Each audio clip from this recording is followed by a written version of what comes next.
भीक मागणाऱ्या एका दिव्यांग भिकाऱ्याकडे चक्क 3 पक्की घरं, रिक्षा आणि कार असल्याचं समोर आलंय. मांगीलाल असं या भिकाऱ्याचं नाव आहे. सराफा बाजार परिसरात येणारा प्रत्येक व्यक्ती मांगीलालला ओळखत असे.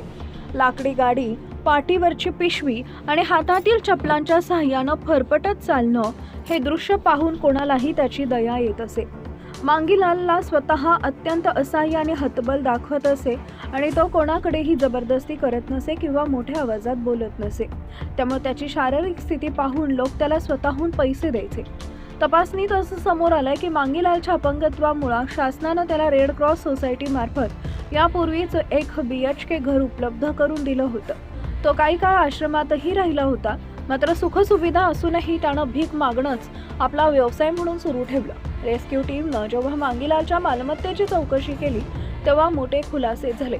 भगतसिंग नगरमध्ये 16 बाय 45 फुटांची 3 मजली इमारत, शिवनगर भागात 600 स्क्वेअर फुटाचं दुसरं घर आणि अलवास भागात 1 BHK घर या मालमत्तांची किंमत आजच्या बाजार भावानुसार कोट्यावधींच्या घरात आहे. मांगीलालकडे स्वतःच्या 3 रिक्षा आहेत ज्या त्यानं भाड्यानं चालवायला दिले. इतकंच नाही तर त्याच्याकडे एक डिझायर कार देखील आहे जी तो स्वतः वापरण्याऐवजी भाड्यानं देऊन त्यातून कमाई करतो. चौकशी दरम्यान मांगीलालनं कबूल केलंय की त्यानं सराफा बाजार परिसरातील अनेक लोकांना व्याजानं पैसे दिले आहेत.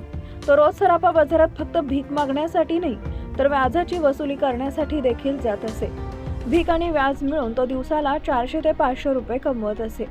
बचाव पथकाच्या कारवाई दरम्यान मांगीलालनं स्वतःची बाजू मांडताना सांगितलं की तो कोणाकडेही जबरदस्ती करत नाही. लोक स्वतःहून पैसे देतात. मात्र प्रशासनाच्या मते संपन्न असूनही खोटा असहाय्यपणा दाखवून भीक मागणं हा गुन्हा आहे.